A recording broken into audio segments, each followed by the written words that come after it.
ভারতের সাথে আমাদের একটা অলিখিত বা লিখিত চুক্তি ছিল, ভারত জোর করে আমাদের নাগরিকদের তাদের হাতে নিয়ে নিত, এরকম ঘটনা আছে এবং এখন পর্যন্ত আমরা এই ঘটনাগুলি উদ্ঘাটন করতে পেরেছি কয়েকটি।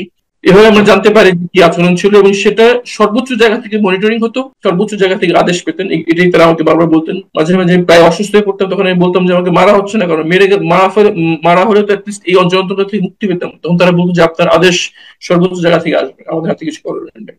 আমরা আমাদের এই 1800 কেসের মধ্যে আমরা কিছু অভিযোগ পেয়েছি যাদের একটা অংশকে এখান থেকে উঠিয়ে নিয়ে টর্চার করা হয়েছে, জিজ্ঞাসাবাদ করা হয়েছে, জিজ্ঞাসাবাদের সময় অন্য ভাষাভাষীর লোক ছিল উপস্থিত যারা ইন্টারোগেশন করেছেন তারা, এবং পরবর্তীতে তাদের কাউকে কাউকে ভারতে আদালতে উপস্থাপন করা হয়েছে, আটক দেখানো হয়েছে। এই ঘটনাগুলো কিন্তু মোটামুটি বেশ কয়েকটা ক্ষেত্রে আমরা পেয়েছি। ভাই বললেন যে দুই হাতে মানে শিকল পরা অবস্থায় তাকে নামাজ পড়তে হতো। কোন কোন ছেলে বা মানে আলো বাতাসের কিছু ব্যবস্থা থাকলেও 90% জায়গায় এটা ছিল না, এবং কেউ কাউকে নাম ধরে ডাকতো না যারা ইন্টারোগেশনে আসতো বা টর্চার করতো, বড় ভাই, মেজো ভাই, ছোট ভাই, এইভাবে তাদের পরিচয় ছিল।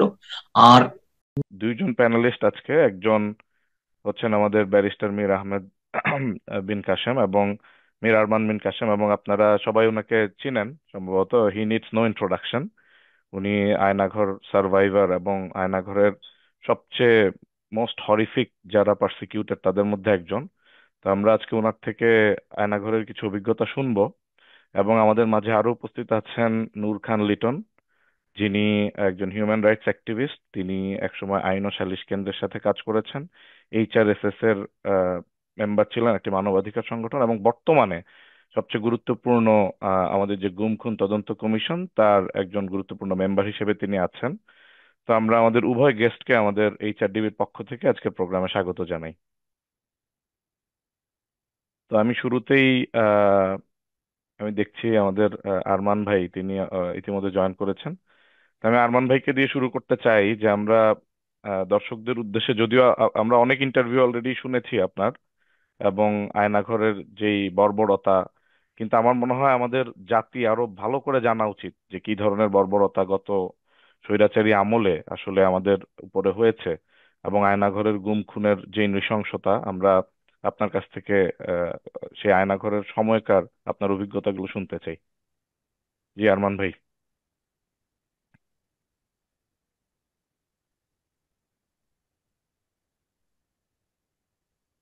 আরমান ভাই কি শুনতে পাচ্ছেন?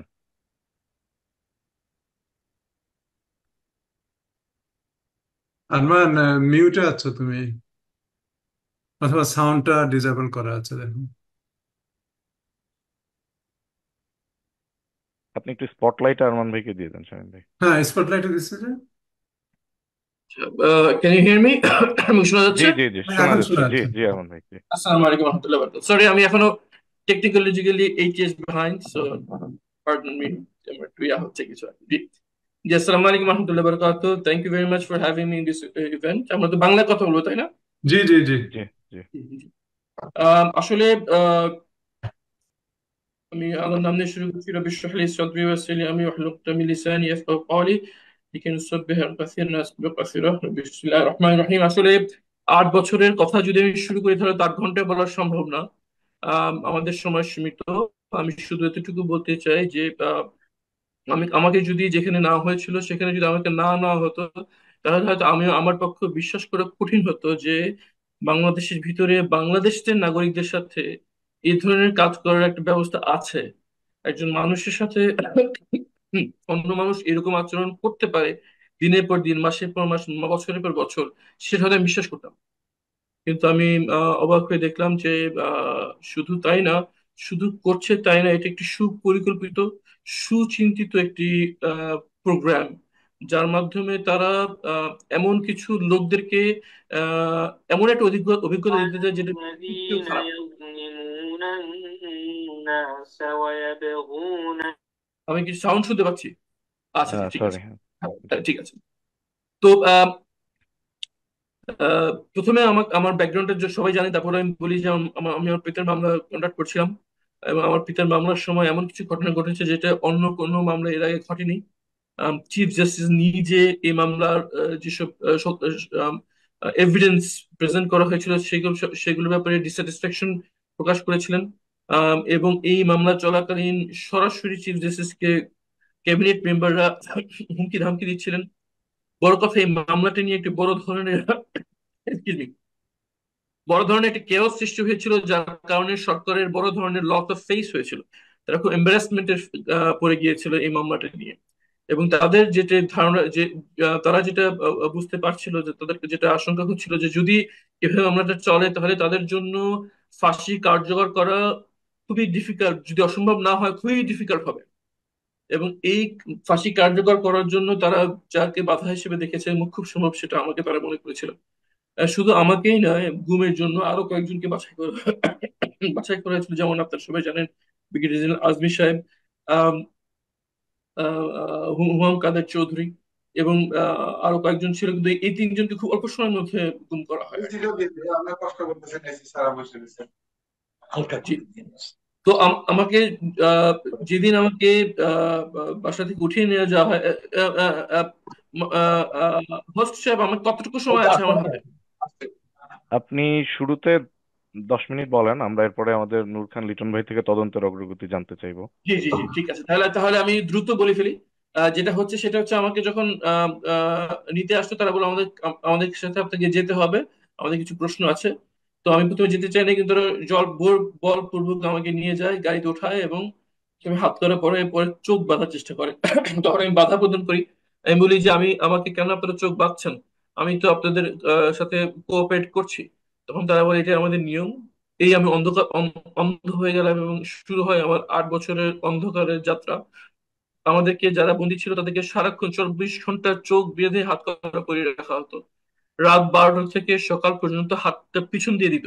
সকালবেলা হাত করার সামনে থাকতো, রাত 12টা থেকে ফজর পর্যন্ত হাত পিছন দিকে হাত করা করে রাখতো।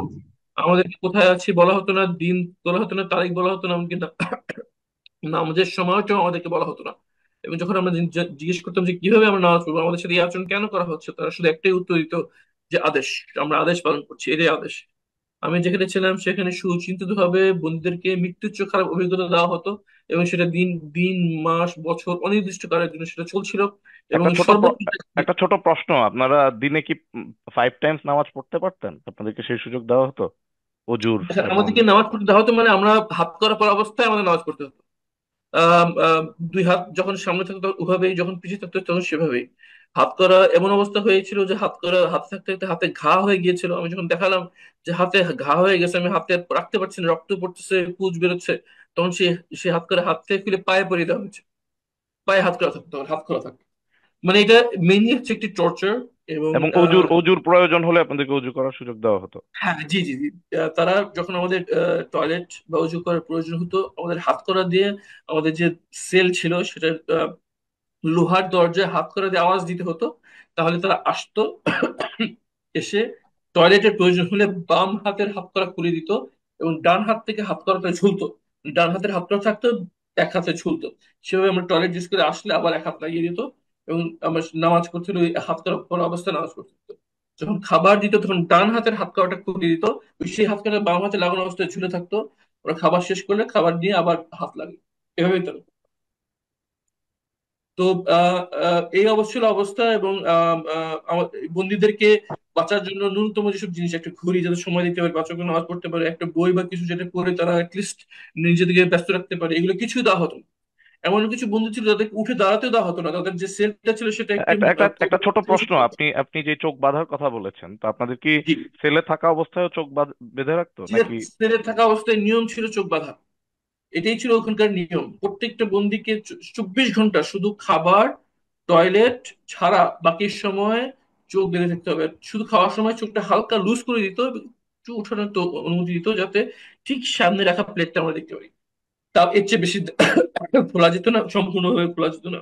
কখনোই সম্ভব এক্সকিউজ মি, আমি একটু ঠান্ডা লেগেছে। কখনোই সম্পূর্ণভাবে খোলা যেত না। এবং আমরা যখন গোসল করতে যেতাম তখন ওই গোসলখানায় বা টয়লেটে ঢোকা পর্যন্ত চোখ লাগানো অবস্থায় হালকা খোলা থাকতো, যাতে পায়ে হেঁটে যেতে পারি। ওখানে যে খুলে গোসল টোসল শেষ করে আবার চোখ নিজেরা চোখ বেঁধে নেমে আওয়াজ দিতে হতো।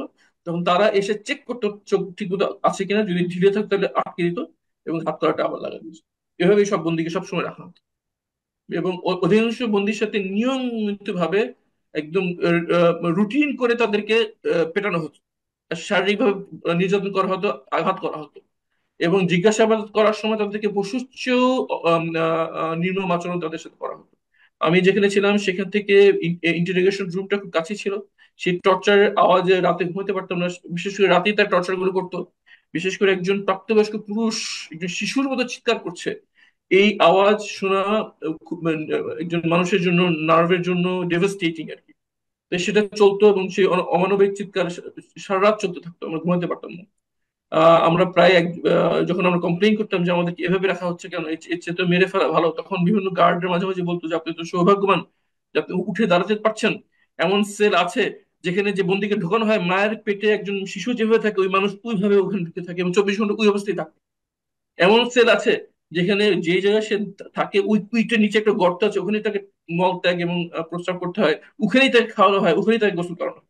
সপ্তাহ কৃতজ্ঞ থাকা উচিত যে আপনার রুমের বাইরে টয়লেটের ব্যবস্থা আছে এবং আপনি যেখানে আছেন সেখানে উঠে দাঁড়াতে পারছেন, একটু হাঁটাহাঁটি করতে পারছেন। এই ছিল অবস্থা আসলে। এভাবে আমরা জানতে পারি যে কি আচরণ ছিল, এবং সেটা সর্বোচ্চ জায়গা থেকে মনিটরিং হতো। এবং যারা এখানে প্রহরার দায়িত্বে ছিল, যারা এখানে আহ, নীতি নির্ধারণী পর্যায়ে ছিল, তারা সবাই সর্বোচ্চ জায়গা থেকে আদেশ পেতেন। এটাই তারা আমাকে বারবার বলতেন। মাঝে মাঝে আমি প্রায় অসুস্থ হয়ে পড়তাম, তখন আমি বলতাম যে আমাকে মারা হচ্ছে না, কারণ মারা হলে তো অ্যাটলিস্ট এই যন্ত্রণা থেকে মুক্তি পেতাম। তখন তারা বলতো যে আপনার আদেশ সর্বোচ্চ জায়গা থেকে আসবে, আমাদের হাতে কিছু করার নেই। তো সর্বোচ্চ শেষ পর্যন্ত বিপ্লবের পরে আল্লাহ আমাকে মুক্ত করেন, এবং যদি বিপ্লব না হতো তাহলে হয়তো আমাদের সেখানেই মৃত্যু হতো, অথবা আমাদেরকে হয়তো হত্যা করা হতো। আমি একটা কথা বারবার বলি যে যদি শেখ হাসিনা, এই স্বৈর শাসক, যদি 24 ঘন্টা হাতের সময় পেত যে 24 ঘন্টা পর তাকে ক্ষমতা ছাড়তে হবে, তাহলে আমরা যারা এই গুম অবস্থায় ছিলাম কেউ জীবিত অবস্থায় পেতে পারতাম না। কিন্তু আল্লাহ এই ফ্যাসিস্টকে 45 মিনিট বেশি সময় দেন নাই। সে তার নিজের সুটকেস গোছানোর বেশি সময় পায় নাই, দেখেই আমরা আজকে দিনে হালত দেখতে পাচ্ছি। আমরা আমরা চাই যে এই আমাদের সাথে যা করা হয়েছে এটা সারা বিশ্বকে জানানো হোক, একটি ওয়ার্ল্ড ইন্টারন্যাশনাল ক্লাস এবং ওয়ার্ল্ডলি একসেপ্টেবল একটা বিচার হোক, যার মাধ্যমে বিচার প্রার্থীরা বিচার পাবে, যারা এখন যাদের প্রিয়জন ফিরে আসে নাই তারা এতটুকু শান্তি হবে যে যারা এর সাথে জড়িত তাদের শাস্তি হয়েছে।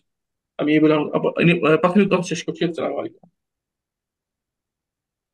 Thank you. আমরা আপনার কাছে অনেক কিছু জানতে চাইবো, দর্শকদের অনেক প্রশ্ন আছে, স্পেশালি আপনাদের ডেইলি রুটিন এবং অন্যান্য মানসিক অবস্থা, অনেক কিছু আমরা জানতে চাইবো। তবে এই পর্যায়ে আমি নূর খান লিটন ভাইয়ের কাছে একটু যেতে চাইবো যে আমাদের আম, যে তদন্তের বর্তমান অবস্থা এবং অগ্রগতি, জাতির বিশাল আশা আকাঙ্ক্ষা এর মধ্যে যে আয়নাঘরের বিচার হোক এবং দৃশ্যমান কিছু বিচার যেন তারা দেখতে পায়, গুম খুনের সাথে জড়িত সর্বোচ্চ কমান্ডিং অফিসাররা যারা ছিলেন তাদের থেকে শুরু করে আমরা যেন অন্তত দৃশ্যমান কিছু বিচার অগ্রগতি জাতি দেখতে চায়, যেটার মাধ্যমে জাতি আশ্বস্ত হবে যে এই বিচারটা আসলে চলমান থাকবে। তো সেই ক্ষেত্রে গুম খুন কমিশন অত্যন্ত ক্রিটিক্যাল রোল প্লে করছে। তো আমরা তদন্তের অগ্রগতি সম্পর্কে জানতে চাইবো। জি, নূর খান লিটন ভাই। আসসালামু আলাইকুম। আসলে আমাদের যে কমিশনটা গঠন হয়েছে এটার বয়স কম বেশি 7 মাস। আমরা এই বিষয়টা মানবাধিকার কর্মী হিসাবে এটা একেবারে গুম খুন যখন থেকে শুরু হয়েছে তখন থেকে আমরা এই বিষয়টা নিয়ে খোঁজ খবর রাখা, কাজ করা, অনুসন্ধানের কাজ করা, এই কাজগুলি চলমান ছিল আমাদের কাছে। ফলে আমাদের একটা ধারণা ছিল যে সংখ্যাগত দিকে এটা হতে পারে 1000 সর্বোচ্চ, কিন্তু এবং যে ধরনের নিপীড়নের কথা আমরা শুনেছি সেটা আমাদের ধারণা ছিল সর্বোচ্চ নখ উঠিয়ে দেওয়া, ফ্যানের সাথে ঝুলানো, এর চেয়ে বেশি আর কি নিপীড়ন হতে পারে, ইলেকট্রিক শক দেওয়া। কিন্তু যখন আমরা কমিশনের দায়িত্বপ্রাপ্ত হয়ে এই বিষয়ে অনুসন্ধানের জন্য আহ আমাদের কাজ শুরু করলাম আমরা, এবং আমরা যাহা কিছু উদ্ঘাটন করেছি সবটাই কিন্তু হচ্ছে যারা ক্ষতিগ্রস্ত তাদের জবানিতে আমরা জেনেছি। আমরা কিন্তু এখানে আমাদের ধারণার বশবর্তী হয়ে কিছু করেছি এটা ঠিক না। আমরা যে সমস্ত ভিকটিমের সাথে কথা বলতে পেরেছি যারা জীবিত আছেন, তাদের দেখানো, তাদের বক্তব্য অনুযায়ী আমরা কিন্তু এই যে যেটাকে আয়নাঘর বলেন বা জেআইসি বা টিএফআই যেটা, এগুলো কিন্তু তাদের বক্তব্য তাদের চোখ বাঁধা থাকার অবস্থায়ও তারা যেটা অনুমান করেছিলেন, যেভাবে তারা বর্ণনা করেছিলেন, সেটার মধ্য দিয়ে আমরা ওই জায়গাগুলি চিহ্নিত করেছি। আমরা বলতে পারছি না এখনো যে আমরা 100% চিহ্নিত করতে পেরেছি, তবে যতটুকু চিহ্নিত করতে পেরেছি সেটাই ভিকটিমদের কথাকে ধরে নিয়ে আমাদের ওই জায়গাগুলিকে চিহ্নিত করতে হয়েছে।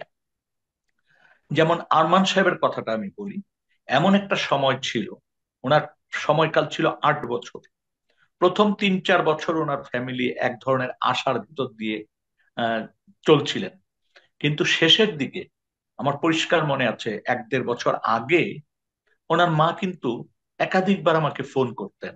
আমার সাথে দেখা হয়েছিলেন মায়ের ডাকের একটা প্রোগ্রামে, তারপর উনি ফোন করতেন। একটাই প্রশ্ন ছিল যে বাবা, মানে ভাই, আমার ছেলে কি কোনো সন্ধান আছে? দ্বিতীয় প্রশ্নটা ছিল ও কি জীবিত আছে?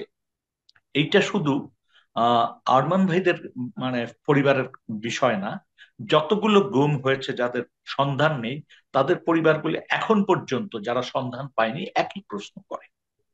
এবং দুর্ভাগ্যজনক হচ্ছে এই জায়গাগুলি যে জবাব, সেই জবাবটা অনেক ক্ষেত্রে আমাদের আহ, পীড়াদায়ক হয় জবাবটা দিতে, অথবা আমরা এড়িয়ে যাই।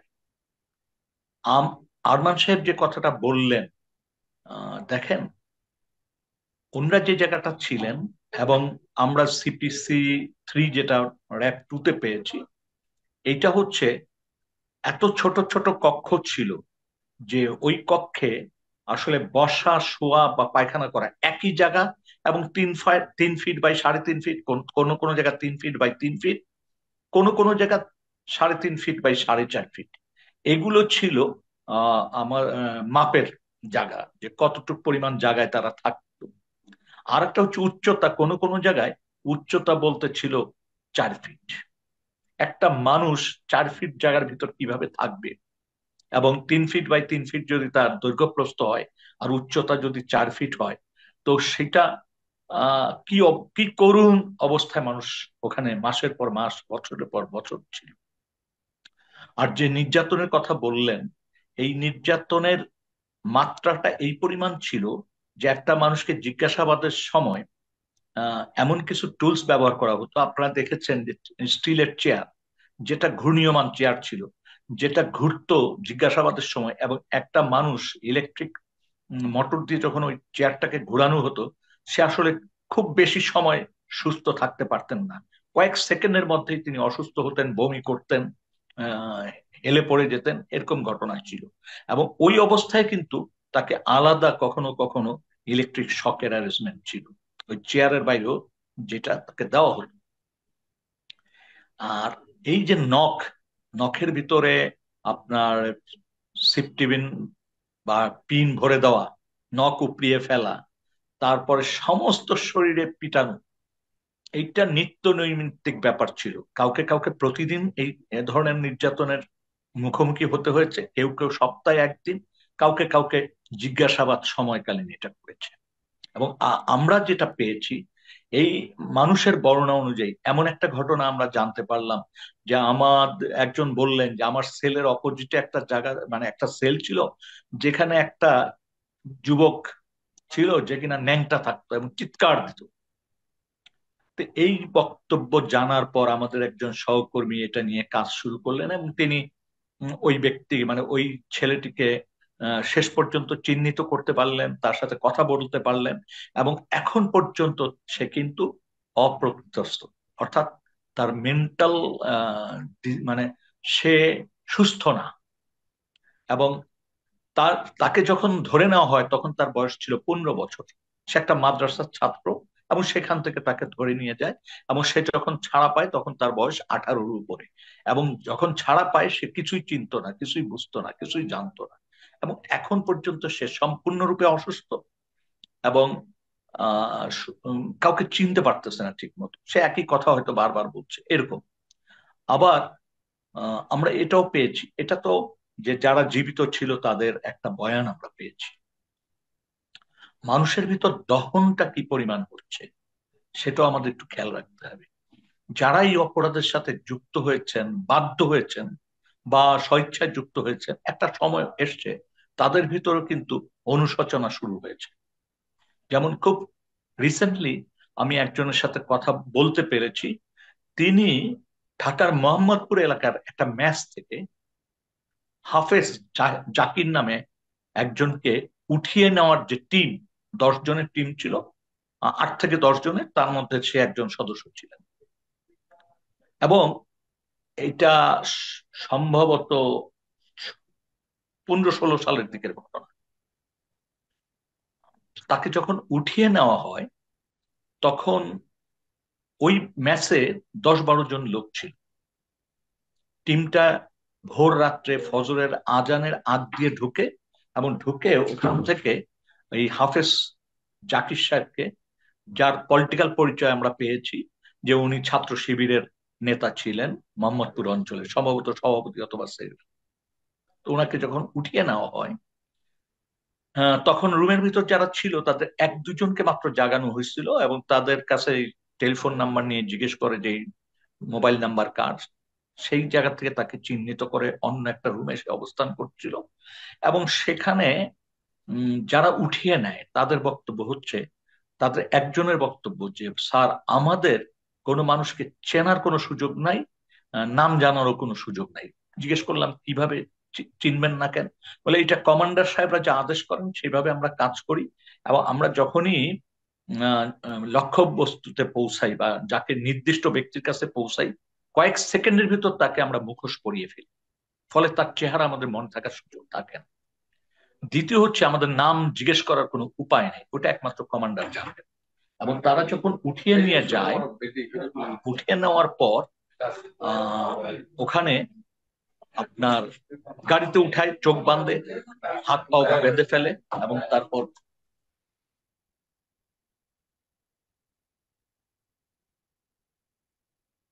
আপনি আপনি সম্ভবত মিউটেড।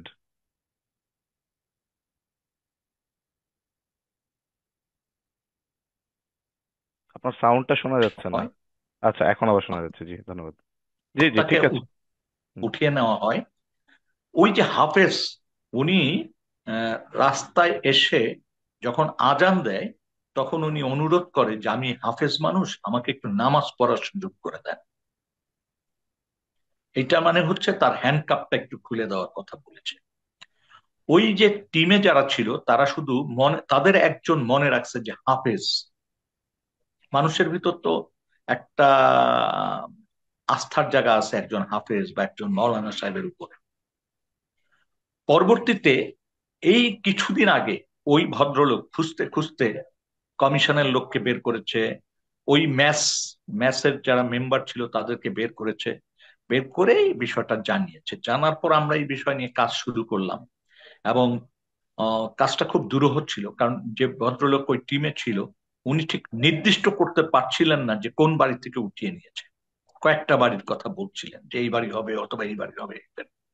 পরবর্তীতে আমরা চিহ্নিত করতে পেরেছি বাড়ির মালিক মারা গেছেন, তার ওয়াইফ, যিনি ঘটনার প্রত্যক্ষদর্শী, তিনি আমাদেরকে বলেছেন। এবং ওই রুমে অন্য যারা ছিলেন রুমমেট, তারাও মানে বলেছেন যে এই সময়ে তাকে তুলে নেওয়া হয়, এবং সেটা র্যাবের লোকরাই তুলে নেয়, সাদা পোশাকে ছিল, নিচে গাড়ি ছিল র্যাবের। তো এইটা দিয়ে মোটামুটি আমরা নিশ্চিত হতে পেরেছি।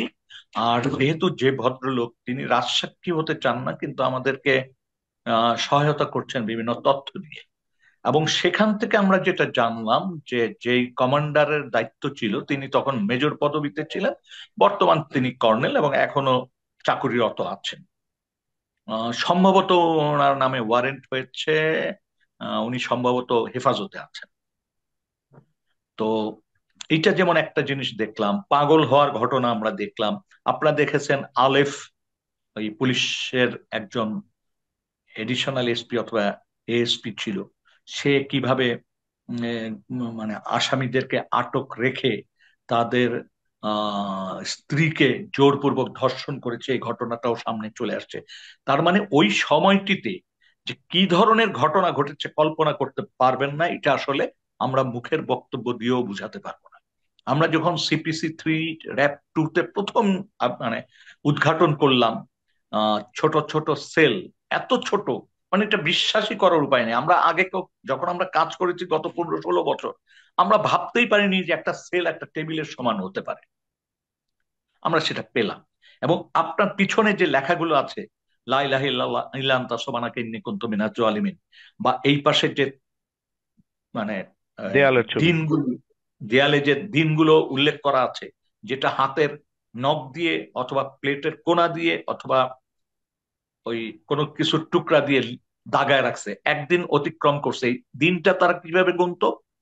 অর্থাৎ সকালে যদি রুটি অথবা খিচুড়ি দিত তখন তারা বুঝতো, কারণ দিন আর রাত্রের পার্থক্য সব সেলের ছিল না।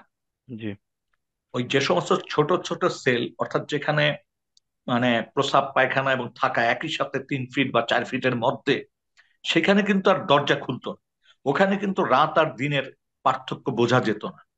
ওখানে শুধুমাত্র কিছু বাতাস ফ্যানের মাধ্যমে মানে বাইরে থেকে কিছু বাতাস প্রবাহিত হতো, এর বাইরে কিন্তু ওখানে কোনো আলো বাতাসের আসলে কোনো স্কোপ ছিল না। এবং ওইটা ছিল, ওই পুরা সেলগুলি ছিল একটা নির্যাতনের বাক্স। ওই সেলটাই হচ্ছে নির্যাতনের বাক্স।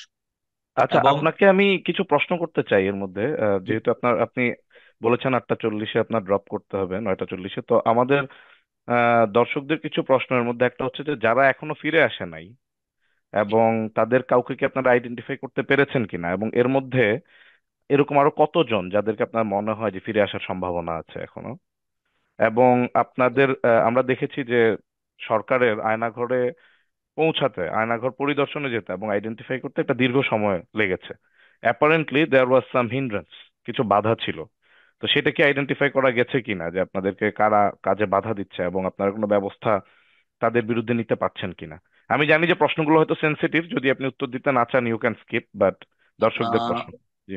একটা জিনিস হচ্ছে যে, আমি একটা জিনিস বলি, এখন পর্যন্ত যাদেরকে যারা ফিরে আসেনি বা যাদেরকে উদ্ধার করা যায়নি, এই সংখ্যাটি কম বেশি 200-র কাছাকাছি।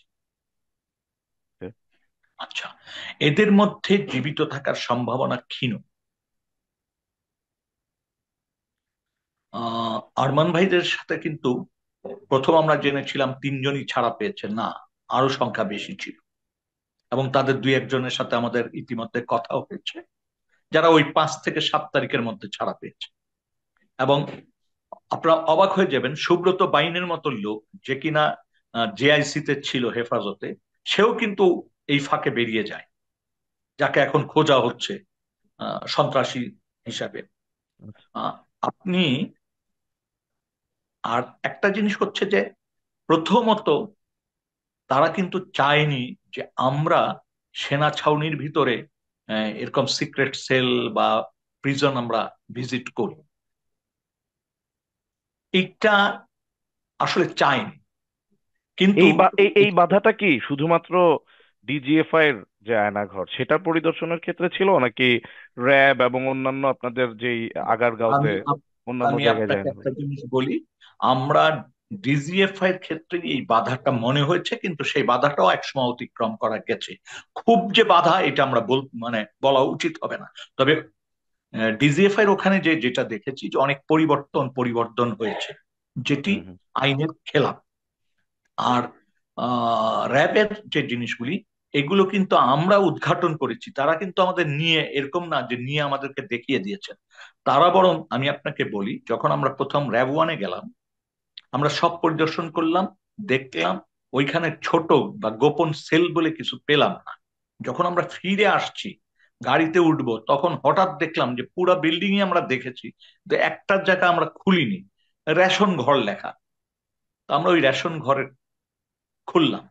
খোলার পর আমরা যখন ভিতরে প্রবেশ করলাম, দেখলাম ভয়াবহ অবস্থা, ছোট ছোট সেল, ওইখানেই থাকার ব্যবস্থা, ওখানেই পায়খানার ব্যবস্থা, ওইখানে একটা হোল আছে এরকম। এরপরে কিন্তু আমরা টিএফআই টিএফআই ধ্বংসস্তূপের মতো মনে হয়েছে পরিবর্তন করে। কিন্তু প্রথম দিন কিন্তু টিএফআই গোপন সেলগুলি আমরা উদ্ঘাটন করতে পারিনি। পরবর্তীতে আমরা কিন্তু ওই গোপন সেলগুলি উদ্ঘাটন করেছি, এবং সেখানে আরমান সাহেব কোথায় ছিলেন তিনি চিহ্নিত করেছেন। অন্যান্য আরো 2-1জন ভিকটিম, তারা তাদের জায়গাগুলি চিহ্নিত করেছেন। এবং এই জায়গাগুলিতে বাধা দিয়েছে বলা যাবে না, তবে সহযোগিতামূলক ছিল না। অর্থাৎ সহযোগিতা বলতে, যে ওনারা যদি ওপেন করে দিত আমাদের কাছে, তাহলে আমরা এটাকে সহযোগিতা মনে করতাম। কিন্তু কিন্তু আপনি সেরকম ইতিমধ্যে যেমন যেটা ধরেন বলেছেন যে ক্রাইম সিনের আলামত ধ্বংস বা নষ্ট করা, যেটা আইনত হ্যাঁ, দণ্ডনীয়, তো দণ্ডনীয়। সেটার পিছনে আমাদের যারা যুক্ত আছেন তাদের তাদেরকে ব্যাপারে। চিহ্নিত করা গেছে, যাদেরকে চিহ্নিত করা গেছে, এবং আমরা আশা করি যে আমাদের সুপারিশের ভিত্তিতে ভবিষ্যতে হয়তো অনেকেই আইনের আওতায় চলে আসবে, এটা ধন্যবাদ। আমাদের বিশ্বাস। দ্বিতীয় যে বিষয়টা হচ্ছে দ্বিতীয় যে বিষয়টা হচ্ছে সেটি হচ্ছে যে আয়নাঘর পরিদর্শনের সুযোগ তো ওপেন ছিল না, আমরা খুঁজে খুঁজে বের করেছি সিক্রেট সেলগুলো। এইখানে যে জিনিসটা হয়েছে যে আলামত অধিকাংশ সরিয়ে ফেলা হয়েছে, আলামত নষ্ট করা হয়েছে। যেমন যেই ধরনের অ্যাপারেটাসের আমরা চিহ্ন পেয়েছি নির্যাতনের ক্ষেত্রে, যেমন ঝুলিয়ে পিটানো বা ইলেকট্রিক মেশিন গুলো, এগুলো কিন্তু সব সরিয়ে ফেলা হয়েছে। আমাদেরকে কিছু কিছু জিনিস আমরা পরবর্তীতে গোডাউনে বা অন্যান্য জায়গায় পরিত্যক্ত অবস্থায় পেয়েছি। আচ্ছা, আহ আরেকটা জিনিস হচ্ছে এইখানে যারা ছিলেন তাদের খাবারের ব্যাপারটা ছিল স্বল্প খাবার দেওয়া, তাদেরকে জিজ্ঞাসাবাদের নামে কাউকে কাউকে প্রতিদিন, কাউকে কাউকে সপ্তাহে 1-2 দিন নির্যাতন করা হতো। পরিবারের সাথে যোগাযোগের তো প্রশ্নই আসে না, পরিবার জানতেনও না তার ছেলে কোথায়। তার ছেলে কি রাস্তা থেকে উঠিয়ে নেওয়া হয়েছে? যাদেরকে বাসার থেকে উঠিয়ে নিয়েছে বা অফিস থেকে উঠিয়ে নিয়েছে তাদের একটা সন্ধান ছিল, যাদেরকে রাস্তা থেকে উঠিয়ে নিয়েছে তাদের কিন্তু কোনো সন্ধানই ছিল না, তাদের পরিবার কিন্তু ধারণাও করতে পারেনি। আরেকটা জিনিস, এই যে 1800 মতো আমাদের কাছে অভিযোগ এসছে, এর একটা বড় অংশ যাদেরকে জঙ্গি হিসাবে ট্রিট করা হয়েছে। এবং অবাক হয়ে যাবেন, এই জঙ্গি তকমাটা হয়তো কেউ কেউ কারো কারোর সাথে সন্ত্রাসবাদের যোগসূত্রতা থাকতেও পারে, কিন্তু আমরা অনেক ক্ষেত্রে দেখেছি যে এই তকমাটা দেয়া হয়েছে তার কিছু ভিত্তি, তারা ক্রাইটেরিয়া নির্ধারণ করেছে। যদি কোনো ইয়াং ছেলে 5 ওয়াক্ত মসজিদে যে নামাজ পড়ে, সে টার্গেট হয়েছে। যদি কোনো ছেলে মসজিদে ওই যে বিভিন্ন আলোচনা গ্রুপে আলোচনা হয় সেখানে থাকে, তাকে টার্গেট করা হয়েছে। যদি কোনো ছেলে অল্প বয়সে দাড়ি রেখেছে তাকে টার্গেট করা হয়েছে। আর যদি কোনো ছেলের ইসলামী কোনো সংগঠনের সাথে, সেটা মানে ওপেন সংগঠনের সাথেও যদি যোগাযোগ থাকে তাকে টার্গেট করা হয়েছে।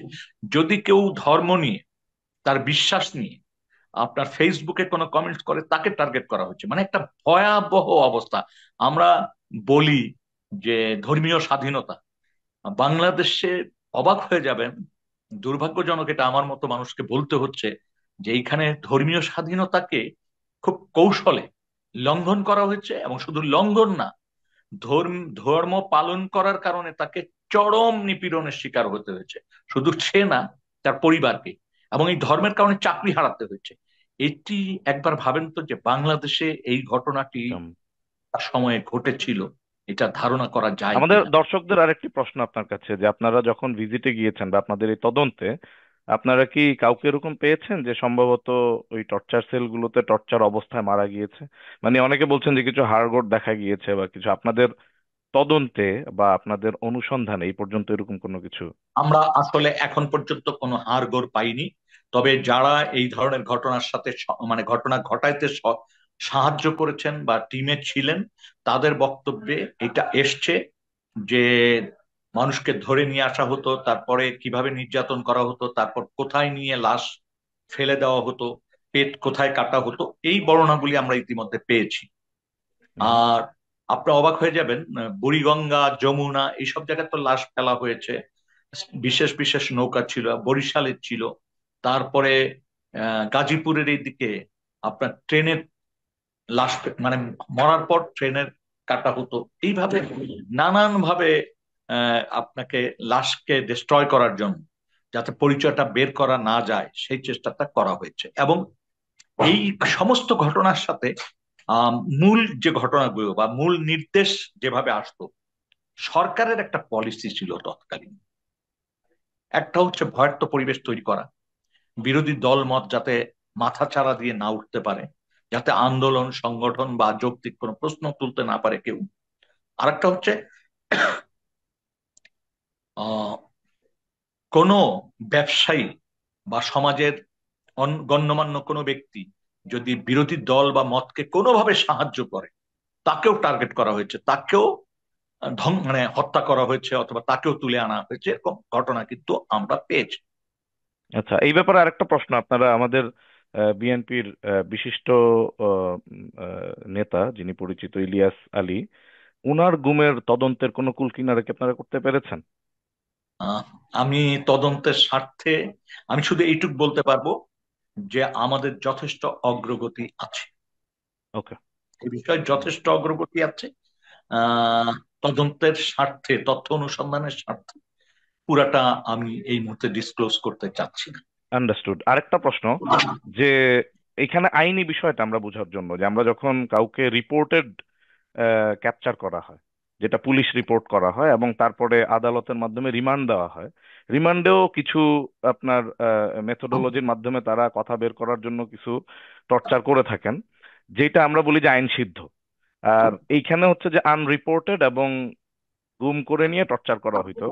যদি আমি পার্থক্যটা বোঝার চেষ্টা করি, যে আমাদের যে রিমান্ড সেলগুলোতে নিয়ে, যেটা আদালতের অনুমতি সাপেক্ষে কথা বের করার জন্য যে টর্চার করা হয়, আর এইখানে যেটা করা হইতো আপনাদের, এই দুইটার মধ্যে আমরা যদি বলি যে মেথোডোলজিক্যাল ডিফারেন্স বা আইনগত দিক থেকে আপনি কিভাবে ব্যাখ্যা, মানে দর্শকদের জন্য। এটা ব্যাখ্যা করার কোনো সুযোগই নেই।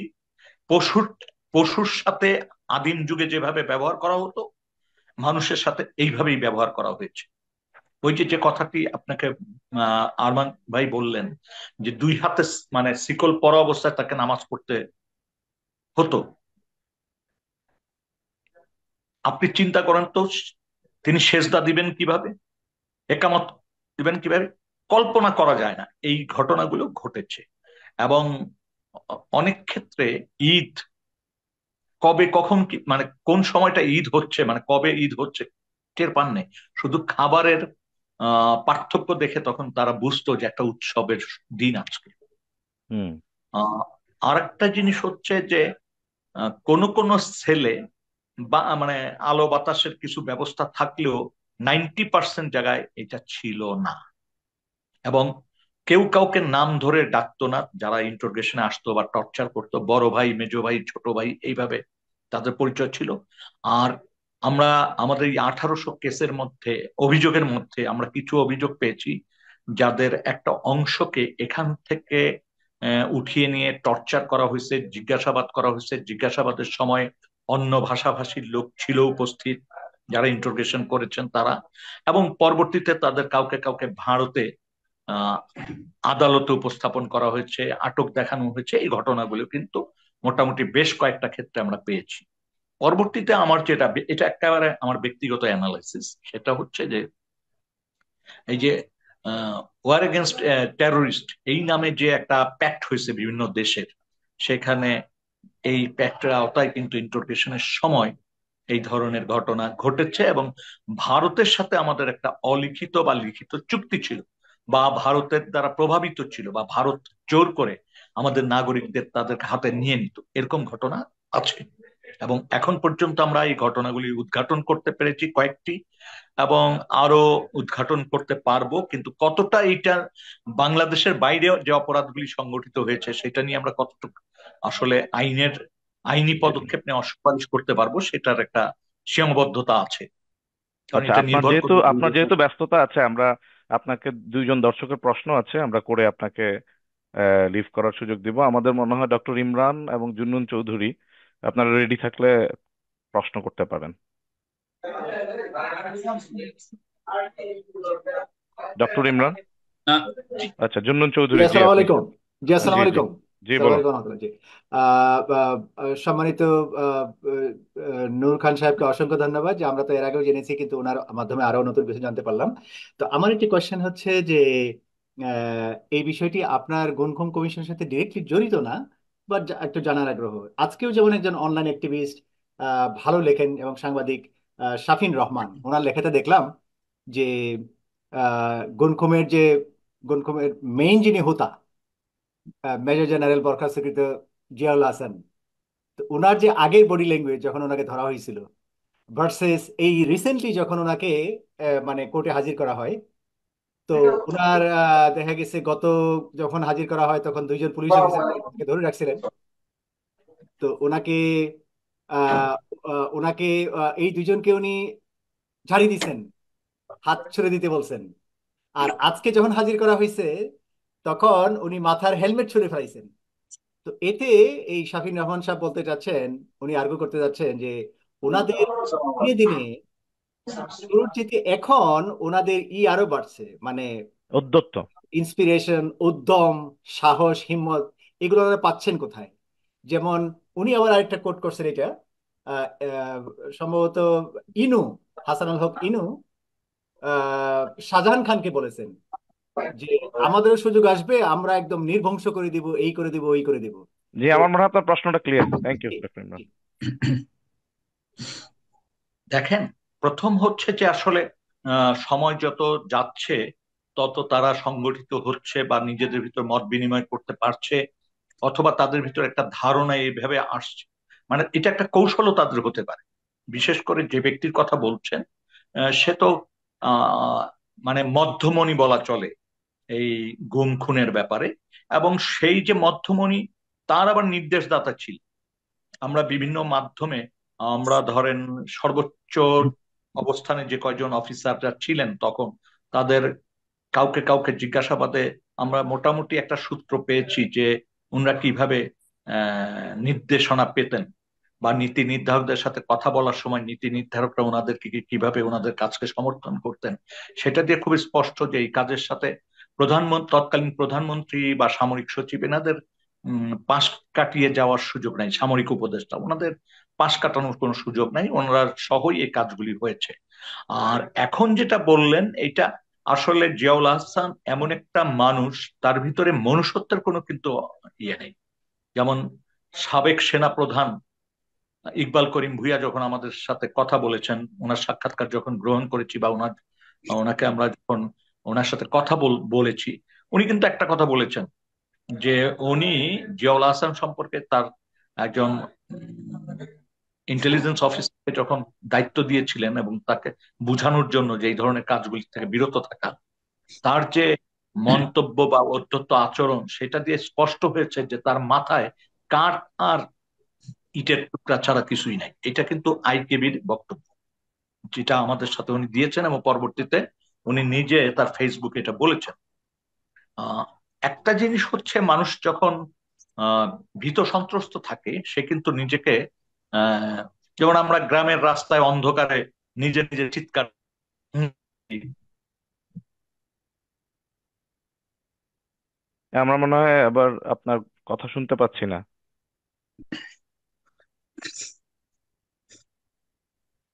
না, শোনা যাচ্ছে না। এখনো শোনা যায় না? জি জি, শোনা যাচ্ছে। জি।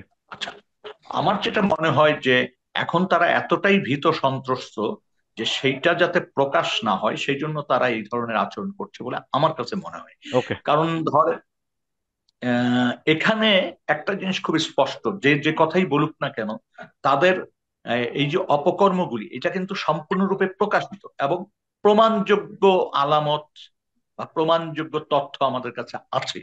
এবং এইটি যখন তারা বুঝতে পারছে, তখন নানান ধরনের ফন্দি ফিকির তারা আনবে।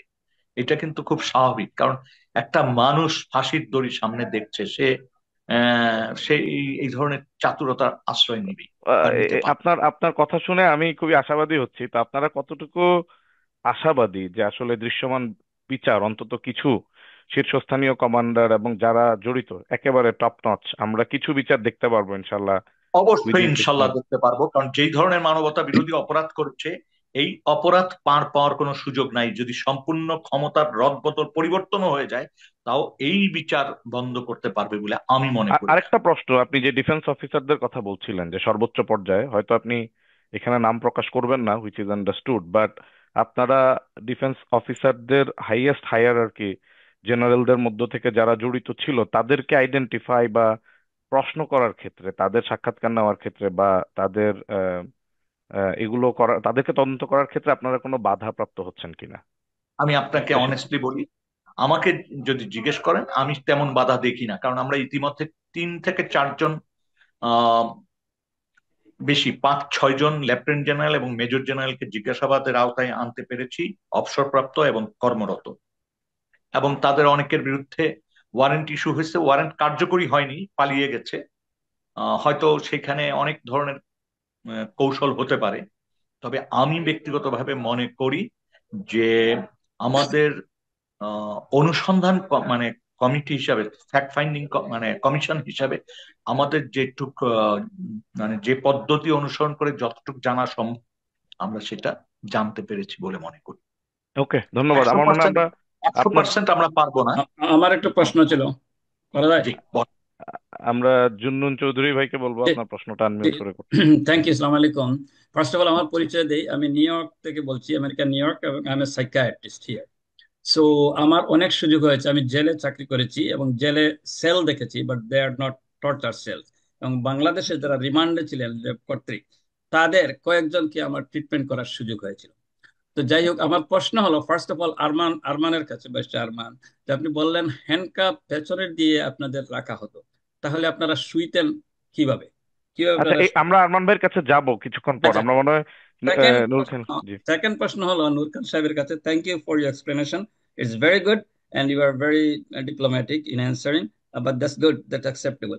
যদি আপনার আয়নাঘর যে আছে, এখনো একটি দল এবং একটি গোষ্ঠী আয়নাঘরের এক্সিস্টেন্স তারা বিশ্বাস করে না, what can you tell them to make them believe that Aynaghar do exist?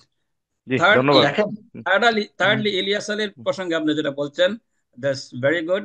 Ilias Ali was my MP, he came to my house, আমরা তাকে সংবর্ধনা দিয়েছি এবং তাকে গুম করার পর তার প্রতিবাদ করেছি, সেটা আমরা চাই। এবং লাস্ট অফ অল দুইটা দিক, একটা আপনারা ইনভেস্টিগেশন করছেন এবং যারা এর ভিকটিম, জীবিত ভিকটিম, তাদের most of them will suffer from PTSD, post traumatic stress disorder. তো এদের হেল্প করা দরকার, and I'm willing to help them whatever I can, individually, in group, from here, and I'm willing to give my জি, thank you. আমরা মনে হয় উত্তরে চলে যাই। জি, প্রথম হচ্ছে ইলিয়াস আলীর বিষয় যেটা আপনার জানার ইচ্ছা, সেটা হচ্ছে আমি যতটুকু বলা সম্ভব সেটা আমি আগেই বলে দিয়েছি যে আমরা মোটামুটি সূত্র পেয়েছি এবং আমরা এগিয়ে যাচ্ছি। এই ক্ষেত্রে এর চেয়ে বেশি এই মুহূর্তে আমি বলতে চাচ্ছি না। আরেকটা হচ্ছে যারা ট্রমাটাইজ, ঘটনার আকস্মিকতা এবং ঘটনার ভুক্তভোগী, তাদের ব্যাপারে যে কোনো সাহায্য যে কোনো জায়গা থেকে যদি করেন, সেটা নাগরিক হিসাবে আমিও চাইবো যে এই মানুষগুলোর পাশে মানুষ দাঁড়ায়। আর আরেকটা ব্যাপার যেটা আপনি প্রশ্ন করেছেন, আমি ঠিক এই মুহূর্তে স্মরণ করতে পারছি না, যদি আবার আপনি প্রশ্নটা করেন। যে এটা কি, how do you make them believe that Aynaghar exist? এখন আয়নাঘর এক্সিস্ট যারা করে। আচ্ছা, এটা খুব গুরুত্বপূর্ণ প্রশ্ন, কারণ আমি গত 2-3 মাস বা তারও বেশি সময় ধরে ফেসবুকে যে জিনিসটা দেখলাম, সেখানে কখনো কখনো আমাকেও বলা হয়েছে যে আমি আয়নাঘরের পরিকল্পনাকারী, এই ধরনের কথাও বলা হয়েছে। ওই চেয়ারটায় যেহেতু আমি উঠে ঘুরেছিলাম, আসলে চেয়ারটা আমরা উদ্ঘাটন করেছি, একেবারে ময়লা কাপড় চোপড় দিয়ে পেঁচানো ছিল সেই জায়গা থেকেও। স্বাভাবিকভাবে এটা যখন আমরা উদ্ধার করলাম, তখন এটা দেখার চেষ্টা করলাম যে এটা কিভাবে ফাংশন করতো। ওই জায়গায় কেউ ভিডিও করেছে, আমাদের ভিতর কেউ হতে পারে, বাইরের মানুষও হতে পারে, সেইটা ছেড়ে দিছে এবং সেই জায়গা থেকে এই প্রশ্নটা করার সুযোগ পেয়েছে। এবং এই প্রশ্নটা দেখেন, সাধারণ কোনো মানুষ কিন্তু এই প্রশ্নগুলি করছে না। এইখানে প্রশ্নটা করছে কিন্তু তারাই যারা রাজনৈতিকভাবে ওই দলের সাথে যুক্ত ছিলেন, যেই দল ক্ষমতায় থাকাকালীন এই ঘটনাগুলি ঘটিয়েছে, অর্থাৎ আওয়ামী লীগের সাথে তারা যুক্ত ছিলেন।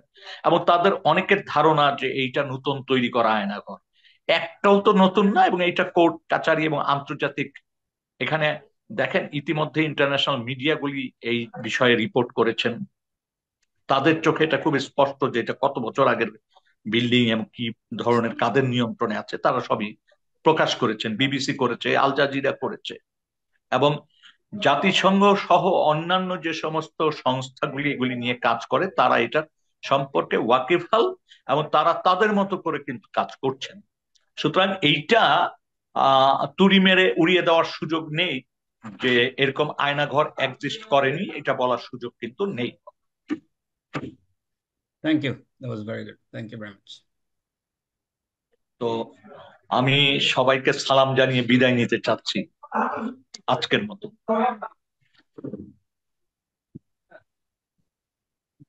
যে আমার একটা কোশ্চেন ছিল, আপনি যাওয়ার আগে দিয়ে দুলাল ভাই, প্রশ্নগুলো আমরা পরে যাই, ওনাকে যেতে হবে আর কি। হ্যাঁ, এটা ওনার সাথে রিলেটেড। আচ্ছা, আমি আছি, বল। কোশ্চেনটা হচ্ছে যে এই যে আপনার যুগ যুগ ধরে এই যে চলতেছে, বিশেষ করে আওয়ামী লীগ স্বাধীনতার পরে করেছে এবং 25 বছর পরে ক্ষমতায় এসে আবার সেম থিং করেছে, এবং এইটাকে চিরতরে স্টপ করে দেওয়ার জন্য কনস্টিটিউশনাল কি রিফর্ম হওয়া দরকার, এবং সেই ব্যাপারে আপনারা কাজ করে যাচ্ছেন কেন? প্রথম হচ্ছে আমরা আইনের বিভিন্ন দিকগুলো যাচাই বাছাই করছি, যাতে আইন দ্বারা এমন কিছু করা যায় যাতে এই ধরনের ঘটনা ঘটিয়ে কেউ পার না পায়। তবে সবচেয়ে জরুরি যে বিষয়টা আমি মনে করি ব্যক্তিগতভাবে, এটা একেবারেই আমার ব্যক্তিমত, সেটা হচ্ছে যদি একটা সুষ্ঠু বিচারের মধ্য দিয়ে চিহ্নিত করা যায় অপরাধীদেরকে এবং তাদের আহ, অপরাধের মাত্রা অনুযায়ী বিচারটা করা যায়, তাহলে আমার মনে হয় ভবিষ্যতে এই ধরনের ঘটনা কঠিন সমাজে একটা কঠিন বার্তা যাবে এবং সেটা এই ধরনের ঘটনা কমিয়ে আনতে বা চিরতরে বন্ধ করার জন্য সহায়ক হবে।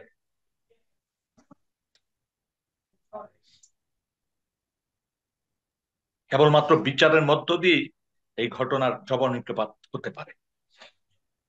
ওকে, অসংখ্য ধন্যবাদ নূর হোসেন, নূর খান লিটন ভাই। এগেন ফিউচারে আপনাদের সাথে আবার দেখা হবে, কথা হবে, এন্ড সেই প্রত্যাশায় আজকের মতো আপনাকে বিদায়। ভালো ভালো থাকুন, থাকবেন। সুস্থ থাকুন। আল্লাহ আল্লাহ সবাইকে হাফেজ। ভালো রাখুন আপনাদেরকে, ইনশাআল্লাহ।